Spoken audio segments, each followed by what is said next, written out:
Hidup damai itu. Nikmat untuk beribadah. Mari kita pelihara damainya negara ini. Saya Papin Pemimpin berkuasa. Harus taat pada konstitusi yang ada.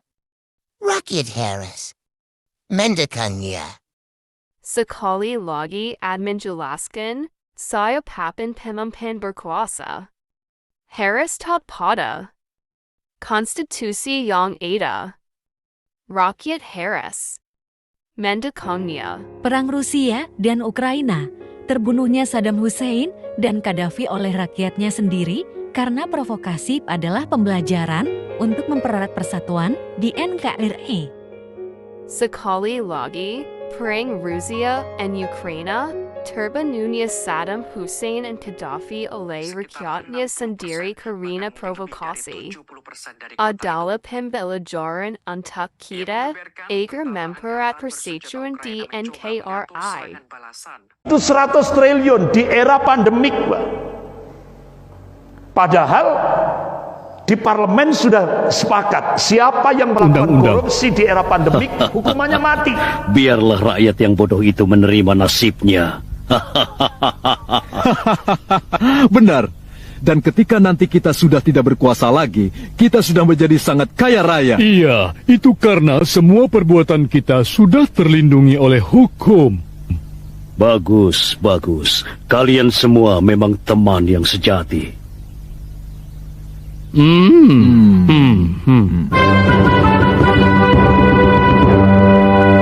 Mau apa kau ingin bertemu denganku? Maaf Paduka yang mulia, hamba ingin menyampaikan biji jeruk emas ini kepada Paduka. Biji jeruk emas? Untuk apa biji jeruk emas itu? Jika biji jeruk emas ini Paduka tanam, maka ia nanti akan berbuah emas dan kekayaan Paduka akan bertambah banyak. Kalau memang biji jeruk emas itu bisa menghasilkan buah emas, lalu kenapa tidak kau tanam sendiri supaya kau jadi kaya? Maafkan saya Paduka Harimau, karena saya hanyalah rakyat kecil yang suka mencuri. Maka jika saya yang menanamnya, hasilnya justru akan mencelakakan diri saya sendiri. Lalu? Tapi karena Paduka adalah orang yang jujur dan bijaksana, maka segala kebajikan dan keajaiban biji jeruk ini akan terwujud. Tapi bagaimana kalau aku ternyata tidak jujur dan bijaksana? Jika Paduka tidak jujur atau suka berbuat dosa, maka pohon dan buah jeruk ini yang akan menghukum Paduka. Tidak, tidak, jangan aku. Aku tidak bisa. Aku tidak bersih. Aku banyak melakukan nepotisme dengan kroni-kroniku. Kalau begitu, biji ini kuberikan pada Jenderal Anjing saja ya. Tidak, aku tidak mau celaka. Aku pun tidak bersih karena aku banyak melakukan korupsi uang rakyat. Kalau begitu, biji ini akan kuserahkan pada Pak Hakim. Anda terlihat sebagai hakim yang bijaksana, maka beruntunglah Anda bisa memiliki biji ini.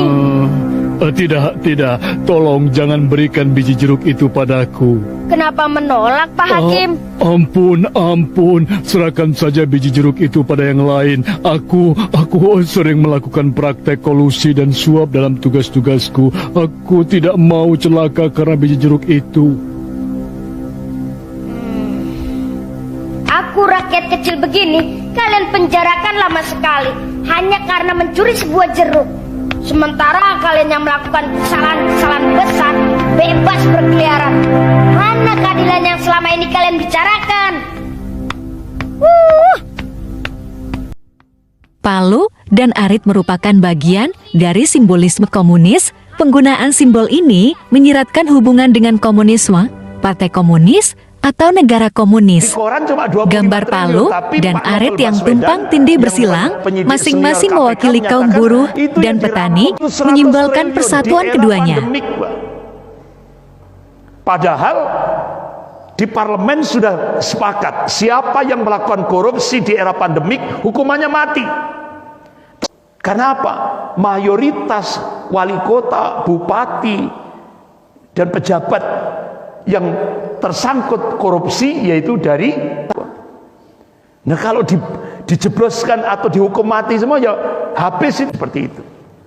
Jadi yang sampai Harun Masiku sampai sekarang kan jadi buronan itu belum ketemu. Itu yang koruptor kelas berat. Yang terakhir Haji Maming kan jadi bendahara PBNU, jadi korupsi. Bahkan yang membunuh aparat negara TNI Polri itu bukan FPI tapi separatis OPM. Tapi anehnya yang dibubarkan FPI, yang dikriminalisasi FPI. Jadi kita benar-benar dibuat bodoh, Pak.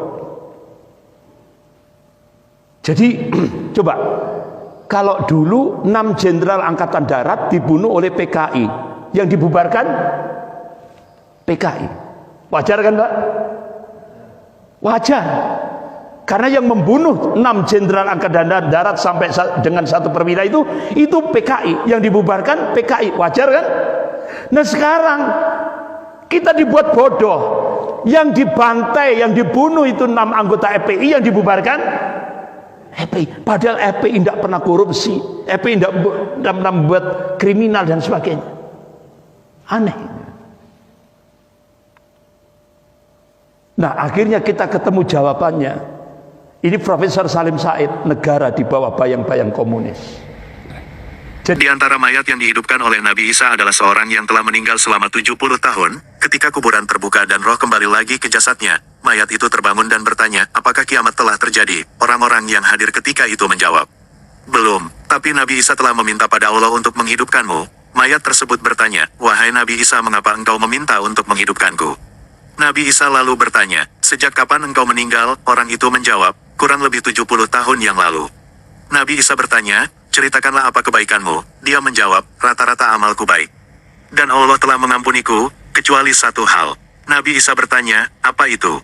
Ia menjawab, pekerjaanku tukang angkut barang. Suatu hari, aku mengangkut satu ikat kayu bakar milik seorang.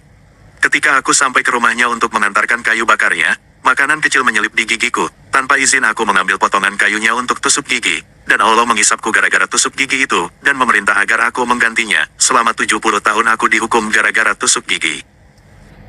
Di antara mayat yang dihidupkan oleh Nabi Isa adalah seorang yang... Dari situ akhirnya banyak saya menerima masukan kan. Jadi dari pintu itu banyak teman-teman yang tersadarkan dengan kisah tersebut. Seperti itu, Om. Akhirnya saya minta buku, minta bacaan-bacaan. Ya, bacaannya apa? Ya dari lapas, Om. Oke. Random lah kan. Berapa lama tuh? Itu hampir 1,5 tahun, Om. Sampai saya ke Nusa Kambangan. Saya ikrar NKRI itu di Nusa Kambangan, Om. Tanggal 28 bulan 8 2018. Saya pegang bendera merah putih ya. Ya bergetar juga. Itu gimana rasanya tuh? Saya seumur umur ya, Om ya. Wah, saya bismillah kan. Saya istri saya belum tahu waktu itu kan. Saya bilang ini saya pasti. Saya akan jelaskan nanti kan gitu. Bismillah saya. Video ini untuk mengibarkan bendera nasionalis sejati di NKRI. Hidup damai itu indah, ibadah pun khusyuk. Jadi video ini mengajak berpikir netral, agar jadi pembelajaran saja, bahwa politik itu sangat kejam sekali. Namun kita patut bersyukur NKRI punya Pancasila. Bagi kaum nasionalis sejati bisa berpikir berimbang terlepas dari golongan manapun juga. Karena di negara manapun, siapapun pemimpinnya, maka berita kejelekan itu akan selalu muncul. Saddam Hussein dari Irak dan Muammar Gaddafi dibunuh rakyatnya sendiri. Kamis tanggal 20 Oktober tahun 2011 menjadi hari terakhir bagi diktator Muammar Gaddafi menghirup udara segar. Pemimpin Libya yang telah berkuasa selama 42 tahun, tahun 1969 sampai tahun 2011, menemui ajalnya. Ia tewas di tangan pasukan oposisi yang disebut Tentara Transisi Nasional Libya (NTC). Padahal saat itu negaranya sangat subur makmur, pendidikan dan biaya rumah sakit ditanggung negara. Diduga karena menolak penggunaan dolar dan mata uang emas jadi sumber konflik dengan Amerika. Akhirnya kini banyak yang merindukan kehadirannya. Apakah pembunuhnya menyesal? Kekuatan adidaya terlihat di perang Rusia dan Ukraina yang dibantu NATO. Tak ada pemimpin di dunia ini yang sempurna. Seperti halnya para Rasul Allah yang pernah turun di bumi ini. Berita miring tentang semua Rasulullah begitu menukik. Fitnah dari oposisi memang begitu keji. Pro dan kontra tidak berkesudahan hingga akhir zaman. Namun kebenaran itu sudah tampak dari pemberitaan mengenai jumlah pengikut yang percaya adanya akhirat. Manusia bukan iblis dan bukan malaikat. Kekuatan politik akan meluluh lantakan siapapun yang berkuasa. Seperti kisah mengejutkan di NKRI pada saat berita di bawah ini mencuat. Begitu heboh pada saat itu. Jakarta. Kompas.com, Mahkamah Agung, menolak permohonan peninjauan kembali PK, mantan Presiden Partai Keadilan Sejahtera PKS Lutfi Hasan Ishak. Lutfi merupakan terpidana kasus suap terkait pengurusan kuota impor sapi dan tindak pidana pencucian uang TPPU. Tolak. Demikian amar putusan PK yang dikutip Kompas.com dari situs Selasa tanggal 16 November tahun 2021. Adapun penolakan itu temuat dengan nomor register 285 PK-PIT, SUS 2021 di Pengadilan Jakarta Pusat. Tribun News. Mantan Presiden PKS, Lutfi Hasan Ishak, menyapa saat mencoblos dalam pemilu legislatif di ruang tunggu rutan KPK, Jakarta Selatan, tanggal 9 April tahun 2014. Sebanyak 22 tahanan KPK menggunakan hak pilihnya pada pemilu legislatif kali ini. Mantan Presiden PKS, Lutfi Hasan Ishak, menyapa saat mencoblos dalam pemilu legislatif di ruang tunggu rutan KPK, Jakarta Selatan, tanggal 9 April tahun 2014. Sebanyak 22 tahanan KPK menggunakan hak pilihnya pada pemilu legislatif kali ini. Jakarta. Kompas.com, Mahkamah Agung, menolak permohonan peninjauan kembali PK, mantan Presiden Partai Keadilan Sejahtera PKS Lutfi Hasan Ishak. Lutfi merupakan terpidana kasus suap terkait pengurusan kuota impor sapi dan tindak pidana pencucian uang TPPU. Tolak. Demikian amar putusan PK yang dikutip Kompas.com dari situs Selasa tanggal 16 November tahun 2021. Adapun penolakan itu temuat dengan nomor register 285 PK-PIT, SUS 2021 di Pengadilan Jakarta Pusat. Sebelumnya, Lutfi mengajukan PK atas vonis 18 tahun penjara yang dijatuhkan Mahkamah Agung pada tingkat kasasi. Setelah menjalani 7 tahun pidana, pemohon menemukan alasan-alasan agar majelis peninjauan kembali menjatuhkan putusan bebas atau ringan kepada pemohon dengan alasan kekeliruan dan kehilafan hakim, kata kuasa hukum Lutfi Hasan, Sugiono, di Pengadilan Tipikor Jakarta, Rabu tanggal 16 Desember tahun 2020 dikutip dari Antara.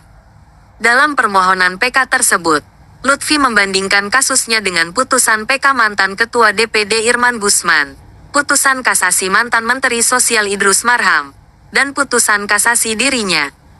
Sugiono mengatakan, 3 perkara tersebut menghasilkan putusan yang berbeda sedangkan ketiganya sama-sama didakwa menerima sesuatu sebagai penyelenggara negara dengan pertimbangan tidak terkait dengan kewenangannya. Seperti diketahui, Idrus dinyatakan bersalah dalam kasus suap terkait proyek PLTU Riau I dan Irman divonis bersalah dalam kasus suap terkait kuota impor di Perum Bulog.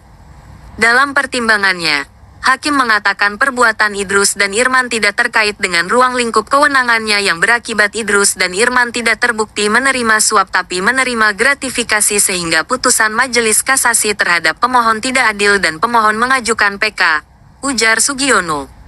Sugiono pun menilai ada kekeliruan mendasar hakim kasasi terhadap Lutfi yakni pasal dasar putusan yaitu pasal 12 huruf A UU Pemberantasan Tindak Pidana Korupsi. Kekeliruan mempertemukan fakta dan hukumnya ketika majelis hakim pemohon menyatakan terbukti pasal 12 padahal seharusnya yang diterapkan ketentuan pasal 11 sebagaimana majelis PK Irman Gusman dan majelis kasasi Idrus Marham dan majelis PK pemohon harus membatalkan putusan terdahulu, kata Sugiono. Sementara itu, terkait TPPU, Sugiono menilai perbuatan pencurian uang yang didalihkan tidak sesuai dengan penerapan UU TPPU. Pemohon menilai pertimbangan Hakim Pengadilan Negeri dan Pengadilan Tinggi tidak memenuhi unsur tempus delikti tindak pidana asal sehingga hanya menjadi dugaan saja, kata Sugiono. Diketahui, dalam putusan kasasi, memperberat hukuman Lutfi dari 16 tahun penjara menjadi 18 tahun penjara. Putusan kasasi itu dijatuhkan pada Senin tanggal 15 September tahun 2014 dengan Ketua Majelis Kasasi yang juga Ketua Kamar Pidana Maartijo Alkostar, dengan anggota Majelis Hakim Agung M. Askin dan M.S. Lume. Baca juga, hukumannya diperberat Ma. Lutfi Hasan bilang semua bisa diatur. Selaku anggota DPR, Lutfi terbukti melakukan hubungan transaksional dengan mempergunakan kekuasaan elektoral demi imbalan atau fee dari pengusaha daging sapi. Ia juga terbukti menerima janji pemberian uang senilai 40 miliar rupiah dari PT Indoguna Utama dan sebagian di antaranya, yaitu senilai 1,3 miliar rupiah, telah diterima melalui Ahmad Fatana. Semua isi berita di atas tentu saja menuai pro dan kontra. Bagi para pelajar di Nusantara, admin dari Wagluk Gubuk Apung mengajak semua siswa untuk belajar dari sejarah. Belajar tentang manfaat lahirnya pemerintahan yang taat pada konstitusi, dan mengajak untuk mempertahankan Pancasila demi keutuhan NKRI.